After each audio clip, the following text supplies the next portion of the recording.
नाम सीमा वानी, मैं श्री मल्लिकार्जुन स्वामी हाई स्कूल में हिंदी शिक्षिका हूँ। कल हम लोग 10वीं कक्षा के गद्य भाग बसंत की सच्चाई पाठ के बारे में, यानी कि इस पाठ के पहले दृश्य के बारे में हमने जान चुके हैं। इस बसंत की सच्चाई पाठ के लेखक हैं विष्णु प्रभाकर जी। विष्णु प्रभाकर जी का जन्म 1912 को मीरापुर में हुआ।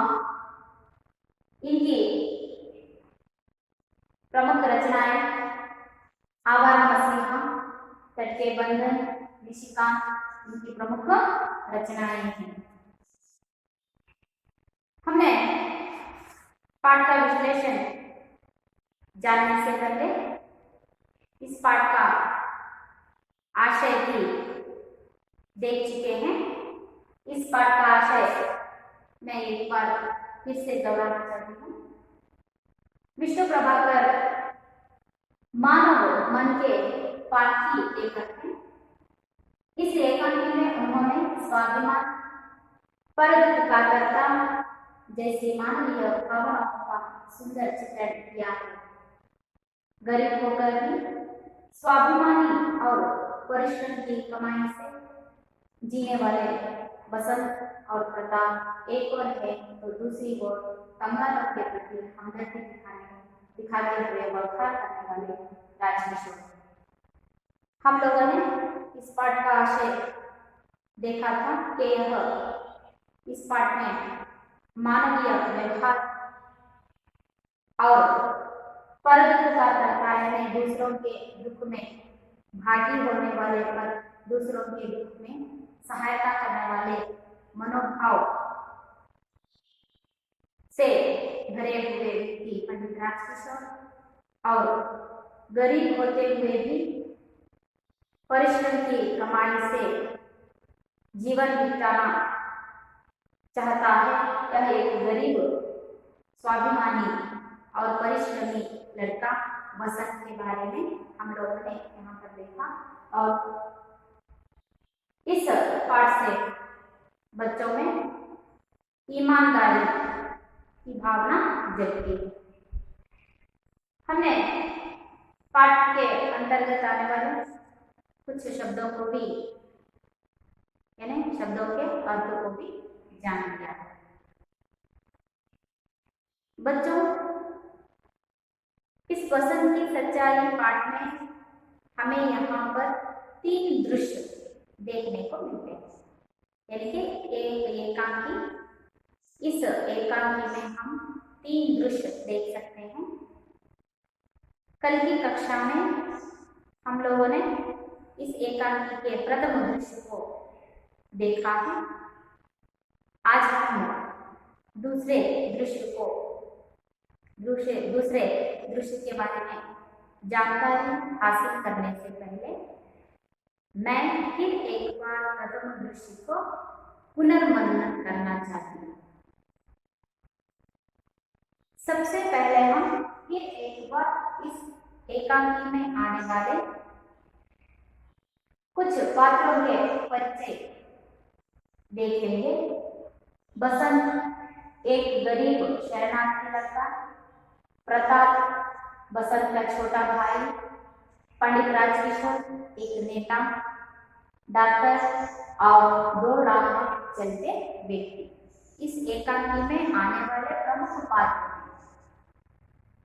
बसंत, प्रताप, पंडित राजकिशोर, डॉक्टर और 2 राह चलते व्यक्ति इस एकांकी के प्रमुख पात्र हैं। पहले दृश्य में हमने देखा, पहला दृश्य कहां पर लगता है? बाजार में। यहाँ पर पूरा सुविधानुसार एक बड़े नगर का बाजार का चित्रण हुआ है। प्रतीकात्मक दृश्य, उस बाजार में आने जाने लेने देने का शोर हो रहा है। एक और है तो उन्हीं के बीच एक लड़का नंगे पैर यानी बिना चप्पल, फटे कपड़े पहने हाथ में सामान लिए हुए भागता आ रहा है। उस लड़के की आयु लगभग 12 वर्ष की है। उस लड़के का नाम है बसंत। उस लड़के का नाम क्या है? बसंत। उन लोगों के बीच पुकारता हुआ बसंत प्रवेश करता है। छल्ली ले लो, बटन ले लो, दिया साई ले लो। बसंत पुकारता हुआ, छल्ली ले लो, बटन ले लो, दिया साई ले लो। कोई उसकी आवाज यानी उसकी बात नहीं सुनता। सब उसे देखते हैं और आगे बढ़ जाते हैं। इसी समय एक खबरदार व्यक्ति वहां से गुजरते हैं तो बसंत उस व्यक्ति को देखते ही उस आदमी के यानी उस व्यक्ति के पीछे भागने लगता है। वे व्यक्ति कोई और नहीं, मजदूरों के नेता पंडित राजकिशोर है। उनको देखते ही बसंत में एक आशा जग उठती है कि यह व्यक्ति मेरे पास कुछ ना कुछ खरीदेगा।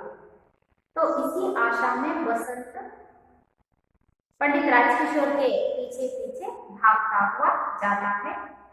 और अब हम पंडित राजकिशोर और बसंत के बीच के वार्तालाप को देखेंगे।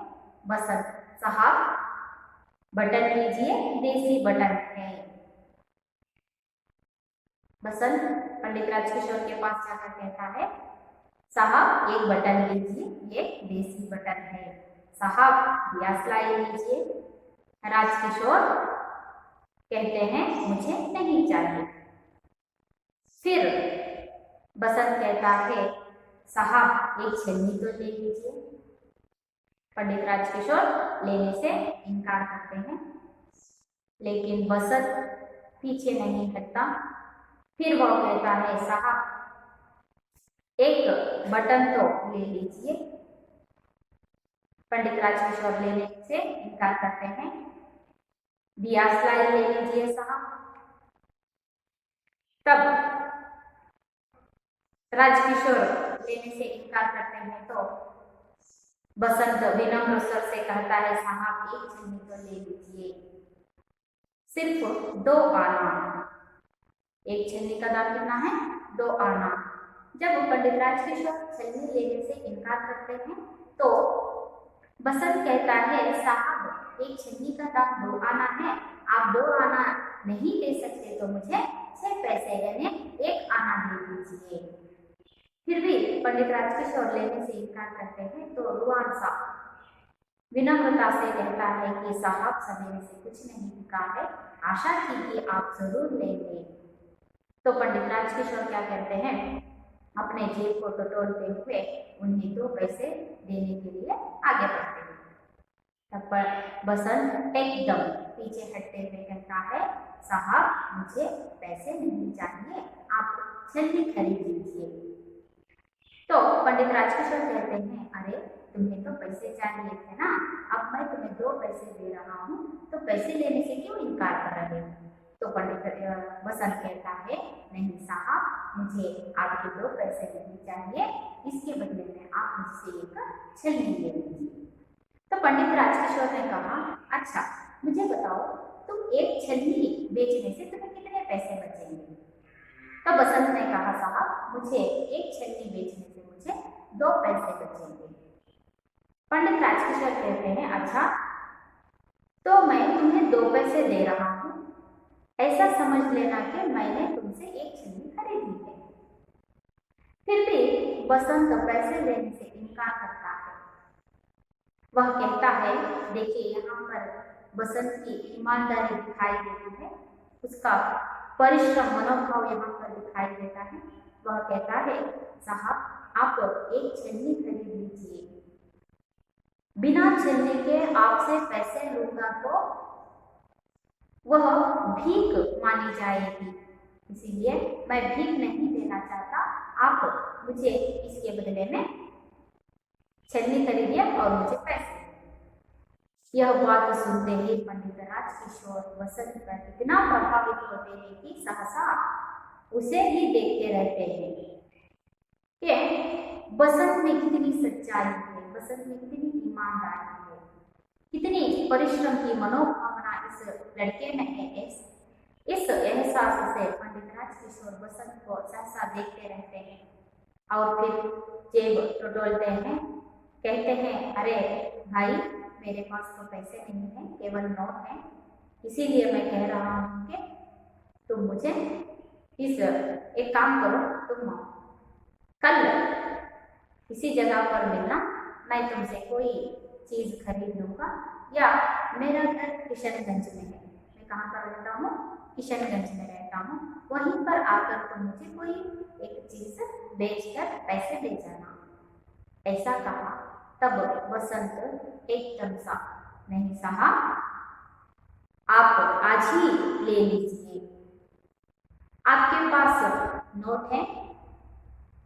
अरे मेरे पास भी तो पैसे नहीं है, क्योंकि सवेरे से मैंने कुछ नहीं बेचा है। तो आप एक काम कीजिए, वो नोट को मुझे, उस नोट को मुझे दे दीजिए, मैं अभी बुला लाऊंगा। तो पंडित राजकिशोर को थोड़ा सा संदेह लगता है, फिर भी उन्होंने उस बसंत पर विश्वास करते हुए बसंत को नोट देते हैं और कहते हैं, देखो तुम अभी आना। बसंत कहता है, साहब आप यहीं पर खड़े रहिए और मेरा इंतजार कीजिए, मैं अभी आया। यूं गया और अभी आया, मैं आपके पैसे बुना लाऊंगा। ऐसा कहकर बसंत नोट लेकर वहां से चला जाता। पंडित राजकिशोर बसंत के इंतजार में उसी बाजार में खड़े खड़े उसका इंतजार करते रहते हैं।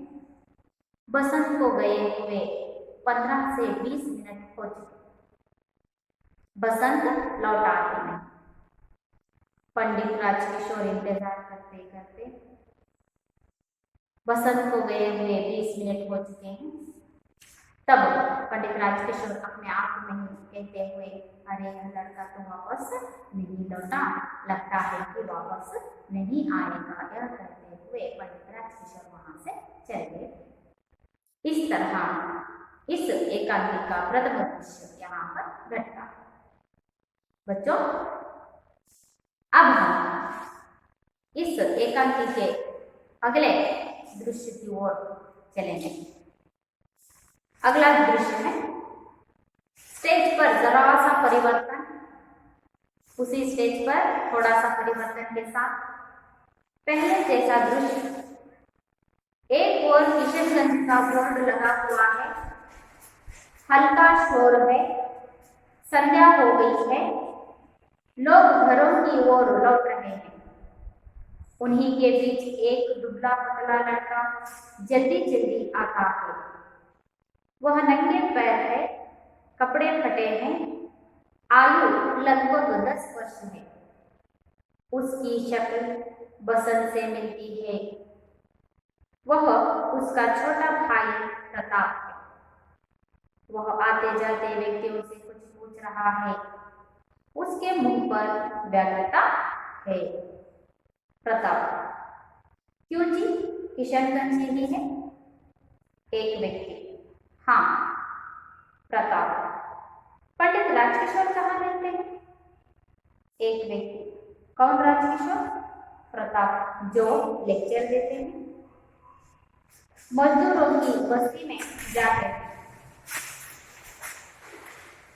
एक व्यक्ति, मैं नहीं जानता, आगे पूछो।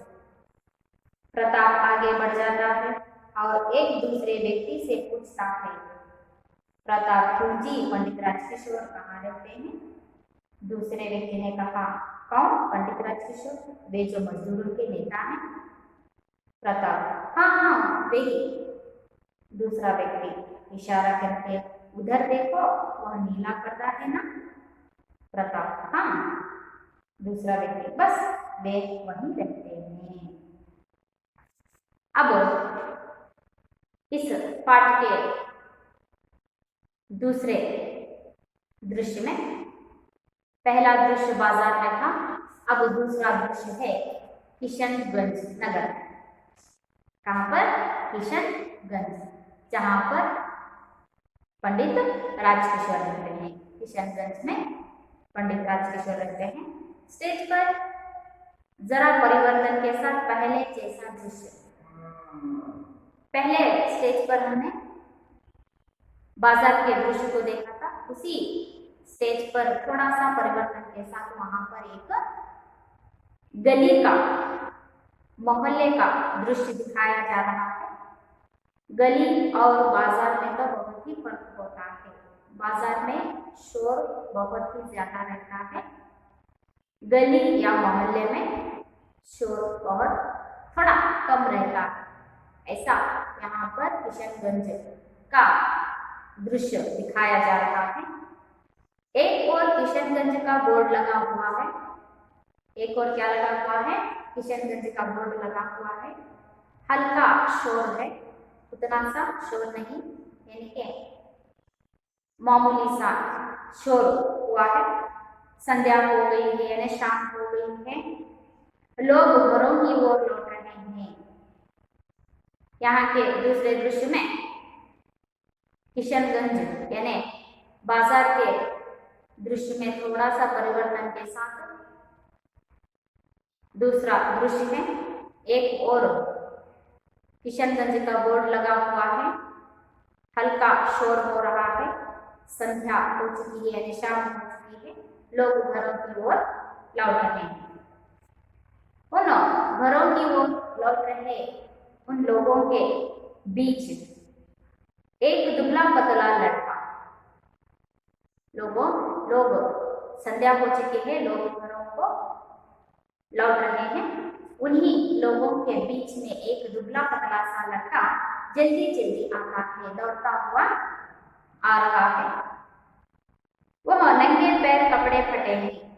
उस लड़के की दशा ऐसी थी कि वह नंगे पैर, बिना चप्पलें, कपड़े फटे हुए हैं, दौड़ता जल्दी जल्दी दौड़ता हुआ आ रहा है।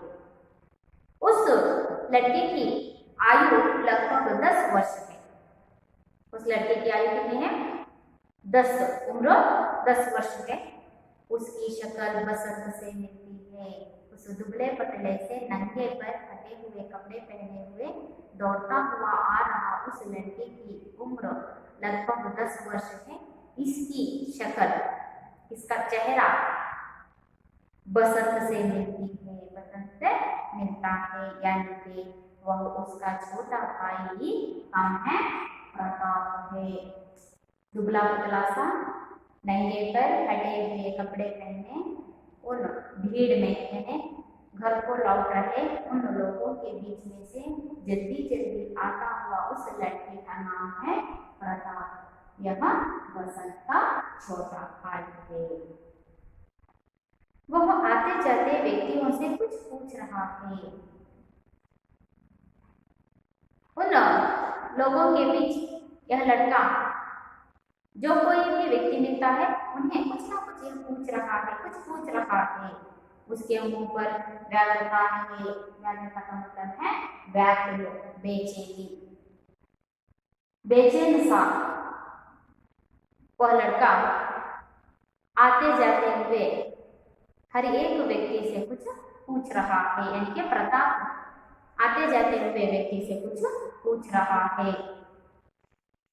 प्रताप, क्यों जी? किशनगंज यही है। जाते हुए एक व्यक्ति को रोककर प्रताप कहता है, क्यों जी किशनगंज यही है? तो उस व्यक्ति ने कहा, हाँ बेटा, यह किशनगंज है। प्रताप, पंडित राजकिशोर कहाँ रहते हैं? तो आप मुझे बताएंगे कि यहाँ पर पंडित राजकिशोर जी कहाँ रहेंगे? उस व्यक्ति ने कहा, कौन पंडित राजकिशोर? उसने कहा, पंडित राजकिशोर कौन? प्रताप, जो लेक्चर देते हैं, तो भाषण करते हैं ना, मजदूरों की बस्ती में जाते हैं, जो भाषण देते हैं, मजदूरों की गली में जाते हैं, मजदूरों की गली में जाकर जो भाषण देते हैं ना, वही पंडित राजकिशोर जी। उस व्यक्ति ने कहा, मैं नहीं जानता, आगे पूछो। देखो बेटा, मैं पंडित राजकिशोर को नहीं जानता, तुम एक काम करो, आगे जाकर किसी और से पूछ लेना। यह कहते हुए उस आदमी वहां से निकल गया। प्रताप आगे बढ़ जाता है। प्रताप आगे बढ़ता है और एक दूसरे व्यक्ति से पूछता है। कोई और व्यक्ति उसे मिल जाता है तो प्रताप और एक व्यक्ति से जाकर पूछता है, क्यों जी, पंडित राजकिशोर कहाँ रहते हैं? आपको पता है यहाँ पर पंडित राजकिशोर कहाँ रहते हैं? उस दूसरे व्यक्ति ने कहा, कौन पंडित राजकिशोर? वे जो मजदूरों के नेता हैं। उस व्यक्ति ने कहा, कौन पंडित राजकिशोर? वे जो मजदूरों के नेता है ना, नायक बने हुए ना। प्रताप, हाँ हाँ वे ही, हाँ पंडितों के मजदूरों के नेता जो बने हुए हैं ना, वही पंडित राजकिशोर जी। उस व्यक्ति ने कहा इशारा करते हुए कहा, उधर देखो वह नीला पर्दा है ना। उस दूसरे व्यक्ति ने इशारा करते हुए दूर पर रहे वही पास पर दिखाई देने वाले नीला पर्दा जो तुम्हें दिखाई दे रहा है ना। प्रताप, हाँ मुझे नीला पर्दा दिखाई दे रहा है। तो उस व्यक्ति ने कहा, बस वे वही रहते हैं। तो बस जो नीला पर्दा दिखाई दे रहा है ना, वहीं पर पंडित राजकिशोर जी रहते हैं, वही उनका घर है। इसने कहा, उस दूसरे व्यक्ति ने कहा। व्यक्ति आगे बढ़ जाता है। यह कहते हुए इनसे पंडित राजकिशोर जी का पता बताते हुए व्यक्ति वहां से आगे बढ़ जाता है। प्रताप नीले पर्दे वाले मकान के सामने जाकर पुकार रहा है। प्रताप दौड़ता हुआ उस नीले पर्दे वाले घर तक पहुंचता है और जाकर पुकारता है, राजकिशोर जी, पंडित राजकिशोर जी, राजकिशोर जी, पंडित राजकिशोर जी। अंदर से आवाज आती है, अंदर से कोई आवाज देता है। कौन? खिड़की से झांक कर देखता है। जब प्रताप उस पर्दे वाले घर पर समीप जाकर पंडित राजकिशोर जी, पंडित राजकिशोर जी ऐसा आवाज लगाता है तो अंदर से आवाज आती है, कौन? खिड़की से झांक कर देखते हैं। क्यों भाई, क्या बात है? अंदर से पंडित राजकिशोर जी ने कहा, क्यों भाई, क्या बात है, क्यों आए थे? प्रताप जी, मुझे मेरे भाई ने भेजा है। प्रताप कहता है, पंडित राजकिशोर जी, मुझे मेरे भाई ने आपके पास भेजा है। राजकिशोर, तुम्हारे भाई? ठहरो, मैं आता हूँ। बाहर आकर तेरा भाई कौन है बच्चे? जब प्रताप कहता है, पंडित राजकिशोर जी, मुझे मेरे भाई ने आपके पास भेजा है, तो पंडित राजकिशोर कहते हैं, तुम्हारा भाई? ठहरो, मैं भी बाहर आता हूँ। एक कहते हुए पंडित राजकिशोर बाहर आते हैं और कहते हैं, तुम्हारा भाई कौन है बच्चे? प्रताप, आज दोपहर को उसने आपको एक छन्नी बेची थी। पंडित राजकिशोर जी, आज दोपहर को ही मेरे भाई ने आपको एक छन्नी बेची थी ना? पंडित राजकिशोर को याद आया, हाँ हाँ, आज मैंने एक लड़के से एक छन्नी ली थी, 1 रुपए का नोट दिया था। हाँ मुझे याद है, मैं आज बाजार में एक लड़के से एक छन्नी खरीदी थी। मैंने उसे 1 रुपए का नोट दिया था। वह नोट बनाने के लिए गया हुआ था, लेकिन वह वापस नहीं लौटा। प्रताप, वह नोट बुनाने गया था, मगर जब वो बुना कर लौट रहा था तो मोटर के नीचे आ गया। मोटर उसके ऊपर से निकल गई। हाँ, आपने उसे छन्नी के बदले नोट दिए थे। उसने उस नोट को बुनाने के लिए बाजार में गया हुआ था। जब वे नोट बुनाकर लौट रहा था तो मोटर के नीचे आ गया। उसकी मोटर के नीचे यानी कि उसकी मोटर दुर्घटना हो गई। मोटर उसके ऊपर से निकल गई, मोटर उसके पैरों के ऊपर से निकल गई। राजकिशोर को आश्चर्य हुआ। आश्चर्य के साथ पंडित राजकिशोर कहते हैं, क्या मोटर उसके ऊपर से निकल गई? क्या उस लड़के के ऊपर से मोटर निकल गई? बड़ी आश्चर्यता से पंडित राजकिशोर ने पूछा। प्रताप स्वर गिरता है। प्रताप को दुख आ जाता है। उसी दुख में उसका सामान पैसे सब बिखर गए, उसके दोनों पैर चले गए। हाँ, उस मोटर दुर्घटना में मेरे भाई के बेचने वाले जितने भी सामान थे वो सब बिखर गए। उसके दोनों पैर पर गाड़ी यानी उसमें कुछ ले गए, उसके दोनों पैर कुछ ले गए। राजकिशोर भय के साथ पैर कुचले गए, यानी कि दोनों पैर कुचले गए। प्रताप रुआंसा रोते हुए, जी हाँ, हाँ, मेरे भाई के दोनों पैर कुचले गए और इसलिए वह आपके पास ना आ सका। जब मेरा भाई पैसे गुना कर लौट रहा था तो यह दुर्घटना हुई। इसी कारण से मेरा भाई आपके पैसे ना लौटा सका। वह बेहोश हो गया था। मेरा भाई क्या हो गया था? बेहोश हो गया था। बड़ी मुश्किल से उसे घर ले गए। मेरा भाई उस दुर्घटना के बीच बेहोश हो गया था, उसे कुछ ख्याल नहीं था, इसीलिए वह आपके पैसे नहीं लौटा सका। उसे बहुत ही कठिनाई से, बड़ी मुश्किल से उसे घर ले गए। बड़ी देर बाद जब उसे होश आया तो उसने मुझे आपके पैसे लौटाने को कहा। जब मेरे भाई को होश आया, बहुत देर बाद जब मेरे भाई को होश आया तो मेरे भाई ने कहा कि आपको पैसे लौटाने हैं। मैं आपके 14.5 आने लाया हूँ। मैं आपके कितने पैसे ले आया हूँ? 14.5 आने पैसे लाया हूँ। पंडित राजकिशोर खोया हुआ प्रताप के बातों को सुनते हुए पंडित राजकिशोर खो गए हैं।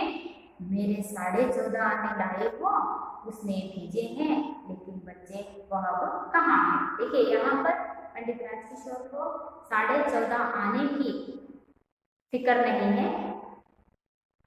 वे उस बसंत के बारे में सोच रहे हैं। अरे प्रताप, तुम मेरे 14.5 आने वापस लाए हो। अरे बच्चे, अब बसंत कहाँ पर है? अब वो कहाँ पर है?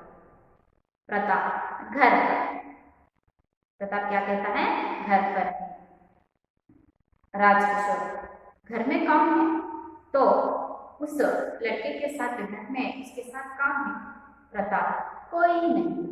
मेरे घर पर मेरे भैया के साथ, मेरे भाई के साथ कोई नहीं है। राजकिशोर कोई नहीं? क्यों? उस लड़के के साथ कोई नहीं है?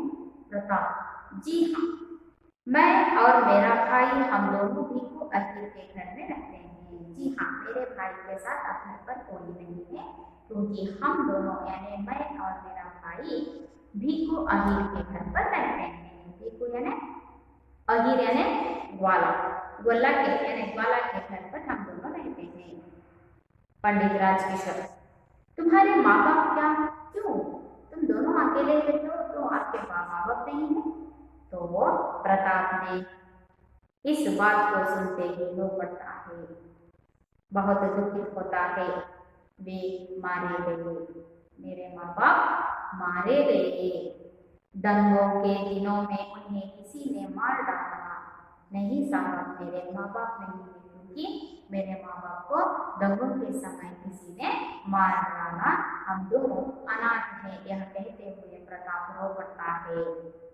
राजकिशोर खोया उस बात को सुनते ही, यानी हम दोनों अनाथ थे, यह बात सुनते ही पंडित राजकिशोर खोया उन्हें किसी ने मार डाला। तुम दोनों भीखू अहिर के घर पे रहते हो।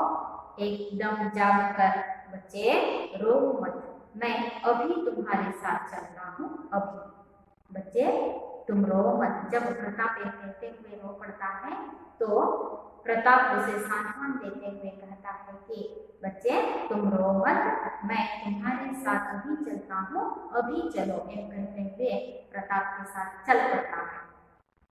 प्रताप, आप मेरे साथ चलेंगे? प्रताप को बहुत आश्चर्य हुआ। वह कहता है कि साहब आप मेरे साथ चलेंगे? राजकिशोर, हाँ अभी चलो आगे बढ़ते हैं। हाँ मैं तुम्हारे साथ चलूंगा, चलो चलो अभी चलेंगे। ऐसा कहते हुए पंडित राजकिशोर आगे बढ़ता है। पर हाँ तुम्हारा घर कहाँ है? आगे बढ़ते बढ़ते पंडित राजकिशोर प्रताप से कहते हैं, अरे तुम्हारा घर कहाँ पर है? प्रताप, अहिर किले में मेरा घर, यानी कि भीखू अहिर का घर कहाँ पर है? अहिर किले में है। राजकिशोर, अंदर की ओर देखकर पंडित राजकिशोर अमर सिंह के साथ जाते हुए अंदर की ओर देखकर अमर सिंह यानी पंडित राजकिशोर का नौकर। पंडित राजकिशोर अंदर की ओर देखते हुए कहते हैं कि अमर सिंह, मैं अहिर किला जा रहा हूँ, तुम इसी वक्त डॉक्टर वर्मा को लेकर वहां आओ। अपने नौकर से कहते हैं, अमर सिंह मैं अभी अहिर किला जा रहा हूँ, तुम एक काम करो, डॉक्टर वर्मा को लेकर वहां पर पहुंचो। कहना कि एक लड़के की टांगे मोटर के नीचे आकर कुचली गई है। डॉक्टर वर्मा जी से कहना कि एक लड़के की टांगे मोटर के नीचे आकर कुचली गई है, जल्दी करो, तुम जल्द से जल्द डॉक्टर वर्मा जी को लेकर अहिर किला पहुंचो। भीखू अहिर का घर पूछ लेना। जब तुम अहिर किला आओगे तो वहां पर भीखू अहिर का घर पूछ लेना, तो तुम्हें कोई भी बता देगा और तुम जल्दी से डॉक्टर वर्मा को लेकर अहिर किला पहुंचना। मुड़कर प्रताप की ओर मुड़ते हुए कहते हैं, आओ बच्चे चले, बच्चे आओ मेरे साथ, अब हम चलेंगे। प्रताप चकित और विस्मित उन्हें देखता है। इतनी उत्सुकता से, इतनी ममत्व से जब पंडित राजकिशोर जी बसंत को देखने के लिए उत्सुक होकर जा रहे हैं और अपने नौकर अमर सिंह से भी डॉक्टर वर्मा को लेकर अहिर किला आने के लिए कह रहे हैं, ये सब खड़े हुए प्रताप बहुत ही विस्मित यानी चकित होकर, आश्चर्य होकर देखता है।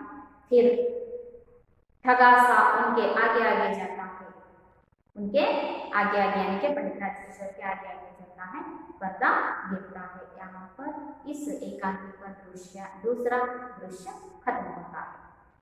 देखिए, पहले दृश्य में हमने देखा बाजार का चित्रण था और दूसरे दृश्य में हमने देखा कि प्रताप पंडित राजकिशोर के कितने पैसे, 14.5 आने पैसे लौटाने के लिए किशनगंज आया हुआ है। उन समय यानी पंडित राजकिशोर और प्रताप के बीच हुए वार्तालाप को हम यहाँ पर दूसरे दृश्य में देख चुके हैं। प्रताप अपने भाई दिए हुए 14.5 आने लौटाने के लिए पंडित राजकिशोर का घर का पता पूछते हुए किशनगंज आता है। जब पंडित राजकिशोर का पता मिल जाता है तो पंडित राजकिशोर जी को बसंत के साथ हुए मोटर दुर्घटना के बारे में बताता है। तब पंडित राजकिशोर जी, हमने पाठ के आशय में भी देखा था कि पंडित राजकिशोर एक हमदर्द दिखाने वाले व्यक्ति है, गरीबों पर हमदर्दी दिखाने वाले, हमदर्दी के स्वभाव वाले व्यक्ति हैं। तो पंडित राजकिशोर जी बसंत को देखने के लिए उत्सुकता से अपने नौकर अमर सिंह को डॉक्टर वर्मा को लेकर आने के लिए कहते हैं। यह सब प्रताप बहुत ही चकित होकर देखता है और उनके साथ अब निकल पड़ता है। यहाँ पर इस एकांकी का दूसरा दृश्य खत्म होता है। दूसरा दृश्य, पहला दृश्य कहाँ पर घटता है? बाजार में। दूसरा दृश्य कहाँ पर घटता है? किशनगंज में। अब इस एकांकी का तीसरा दृश्य देखेंगे। स्टेज पर एक बच्चे घर के अंदर के ओसरे का दृश्य। तीसरा दृश्य है बच्चे के एक ओसरे का यानी बरामदा, घर के आंगन का दृश्य है। जमीन पर दरी बिछी है, उस पर बसंत लेटा है। जमीन पर एक दरी बिछी हुई है, बिछाना बिछाया गया है, उस पर बसंत लेटा हुआ है। रह रहकर दर्द से कराह उठता है, प्रताप और राजकिशोर का प्रवेश होता है। दर्द न संभालते हुए, सहसा दर्द को संभालते हुए उस जमीन पर बसंत लेटा हुआ है। तभी प्रताप और पंडित राजकिशोर का प्रवेश होता है। प्रताप, यह रहा साहब। साहब देखिए मेरा भाई यहाँ पर है। पंडित राजकिशोर, अरे यह तो जमीन पर लेटा है। अरे यह तो बसंत तो कहाँ पर लेटा हुआ है? दरी बिछाई हुई है, वह तो जमीन पर लेटा हुआ है। जब पंडित राजकिशोर की आवाज सुनाई दी तो बसंत कहता है चकित होकर आश्चर्य से, आप आए हैं साहब, आप आए हैं? किसने कहा? बसंत ने कहा। उसी दर्द के बीच बसंत कहता है, आप आए हैं? राजकिशोर, हाँ। चोट? कहाँ चोट लगी है बेटा? देखो। पंडित राजकिशोर बसंत के पास जाकर, कहाँ चोट लगी है बेटा? बेटा तुम्हें कहाँ पर चोट लगी है? देखो। उसको छू कर देखते हैं। पर राजकिशोर पास आकर टांग देखते हैं। किसी ने फर्स्ट एड दी है, पट्टी बंधी है। छूते ही चीख निकल जाती है। बसंत ओंठ बीच कर आह खींचता है। पंडित राजकिशोर उसका पैर छूते हुए कहा, अरे किसी ने फर्स्ट एड की है। ऐसा कहते हुए जब पंडित राजकिशोर बसंत का पैर छूते हैं तो दर्द के मारे बसंत चीखने लगता है और होंठ बेचकर उसने आह खींचता है, यानी कि दर्द सहता है। बसंत, ओ राजकिशोर कुछ देर इसी तरह देखते हैं। पंडित राजकिशोर उस बसंत को देखते ही रहते हैं। राजकिशोर, नहीं, घबराओ नहीं। उस दर्द से जब बसंत की चीख निकलती है तो पंडित राजकिशोर कहते हैं, नहीं, घबराओ नहीं। बसंत दर्द से कहराते हुए, दर्द को सहते हुए बसंत कहता है, मैं मोटर से टकरा गया था, इसीलिए तब आपके पैसे ना लौटा सका। देखिए उसी दर्द के बीच बसंत कहता है, साहब जी आपने मुझे नोट दिए थे, गुनाह लाने के लिए कहा था, लेकिन मुझे मोटर दुर्घटना हो गई, इसी कारण मैं आपके पैसे ना लौटा सका। उसी दर्द के बीच यह कहता है। तब पंडित राजकिशोर जी कहते हैं, उस बात की चिंता ना करो बेटा, तुम उस पैसों की चिंता ना करो, मैंने डॉक्टर को बुलवाया है, तुम ठीक हो जाओगे। अरे बसंत तुम पैसों की चिंता ना करो, मैंने डॉक्टर को बुलवाया है, अभी आते होंगे, वह तुम्हारा इलाज करेंगे, तुम चिंता ना करो। ऐसा पंडित राजकिशोर ने कहा। बसंत डॉक्टर को बुलवाया है। फिर से बसंत को आश्चर्य हुआ, साहब आपने डॉक्टर को बुलवाया है? इतने में डॉक्टर का प्रवेश होता है, यानी कि डॉक्टर कौन है? डॉक्टर वर्मा। डॉक्टर वर्मा का प्रवेश होता है। हेलो पंडित जी, मैंने इसे बाजार में देखा। देखिए जब डॉक्टर का प्रवेश होता है तब डॉक्टर आकर बसंत को देखते ही पहले पंडित राजकिशोर को नमस्ते कहते हैं, फिर बसंत को देखते ही डॉक्टर कहते हैं, अरे मैंने इस लड़के को बाजार में देखा है। राजकिशोर, जी हाँ, जरा देखिए तो। जी हाँ वर्मा जी, यह लड़का बाजार में चीजें बेचता है, आप जल्दी से इसके पैर देखिए। डॉक्टर पैर देखते हैं, डॉक्टर उसके पैर देखते हैं, यानी कि बसंत के पैर देखते हैं। बसंत जोर से ओंठ खींचता है, प्रताप की आंखों से आंसू झरते हैं। वह कभी भाई को देखता है और कभी डॉक्टर को। राजकिशोर उत्सुकता से पूछते हैं। जब डॉक्टर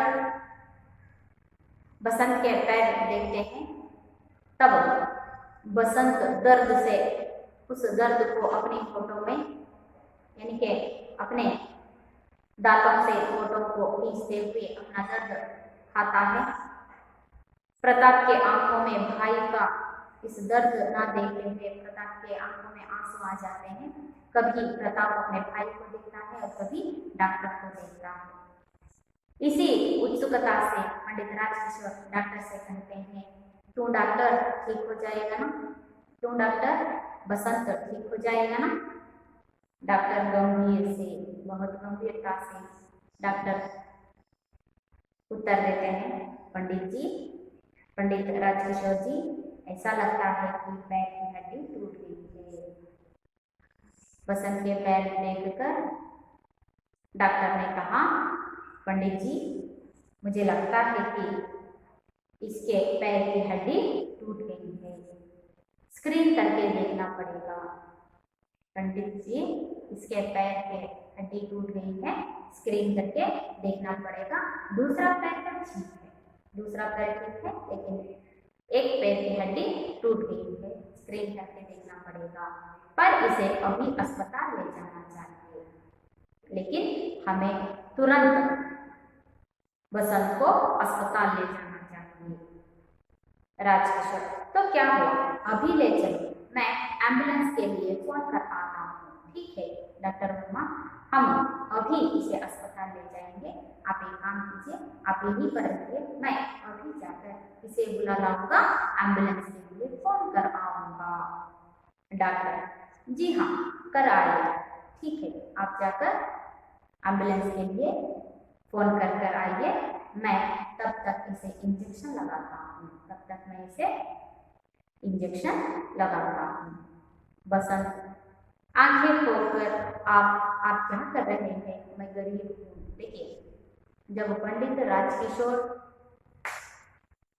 बसंत को अस्पताल ले जाने के लिए, एम्बुलेंस के लिए फोन करने के लिए दौड़ते हुए जा रहे हैं, तो बसंत उन्हें रोक कर कहता है, अरे आप क्या कर रहे हैं?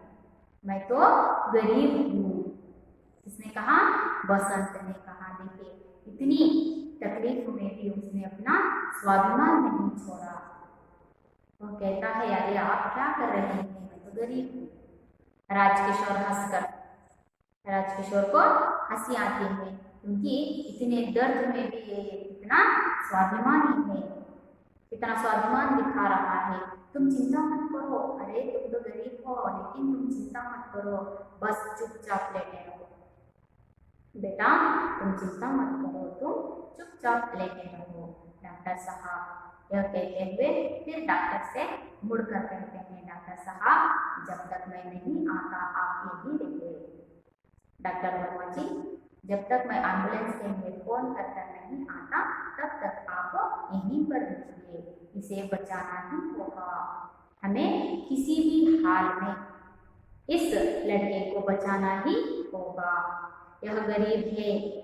देखिए, यहाँ पर पंडित राजकिशोर जी की ओर कह रहे हैं कि यह एक गरीब है, इसे हमें बचाना ही होगा। क्यों कह रहे हैं कि यह लड़का तो एक गरीब है, पर इसमें एक दुर्लभ गुण है, यह ईमानदार है। यह बालक, यह लड़का गरीब है, मानता हूँ, लेकिन यह लड़का गरीब है इतना ही नहीं, इसमें एक दुर्लभ गुण है, यह कि ईमानदारी। यह बहुत ही ईमानदार लड़का है। इस ईमानदारी से तो हमें इस बच्चे को बचाना ही होगा। जब तक मैं एम्बुलेंस के लिए फोन कर आऊंगा, आप यहीं पर रहिए, इसका ख्याल रखिए। डॉक्टर प्रताप की सहायता से इंजेक्शन तैयार करते हैं। पंडित राजकिशोर वहां से निकल जाते हैं। डॉक्टर प्रताप की सहायता से इंजेक्शन तैयार करते हैं। बसंत आंखें बंद कर लेता है। क्षण भर के लिए उसके मुंह पर शांति और कृतज्ञता उभर आती है। जब पंडित राजकिशोर ने कहा, डॉक्टर, यह गरीब लड़का है, लेकिन इसमें एक दुर्लभ गुण है, कि यह ईमानदार है, इसीलिए हमें इस लड़के को बचाना ही होगा। यह कहते हुए जब पंडित राजकिशोर वहां से निकल गए तो डॉक्टर प्रताप की सहायता से इंजेक्शन तैयार करता है। बसंत उस क्षण आंख बंद कर लेता है और क्षण भर के लिए उसके मुख पर शांति और कृतज्ञता उभर आती है। डॉक्टर इंजेक्शन लगाते हैं, बसंत ओंठ भींचता है। बसंत को डॉक्टर इंजेक्शन लगाते हैं, उसका दर्द भी वह सहन करता है। प्रताप भाई का सिर थामता है और पर्दा गिर जाता है। प्रताप अपने भाई को संभाल लेता है, पर्दा गिरता है। देखिए यहाँ पर इस बसंत की सच्चाई पाठ के तीनों दृश्यों को हम यहाँ पर देख लिया। बच्चों, यह एक पाठ हम सबके लिए एक आदर्शप्रिय गद्य भाग है, क्योंकि बसंत गरीब और अनाथ लड़का है, फिर भी उसने बेईमानी का रास्ता नहीं अपनाया, बल्कि ईमानदारी के रास्ते पर चलते ही उसने पंडित राजकिशोर का दिल जीत लिया। हर क्षण पर उसने ईमानदारी के रास्ते को अपनाया। पाठ के तीनों दृश्यों को हमने देख लिया। आशा करती हूँ आप सभी को बसंत की सच्चाई गद्य भाग समझ में आ गया होगा। इस गद्य भाग के अभ्यास क्रिया को अगली कक्षा में देखेंगे। आप सभी को धन्यवाद।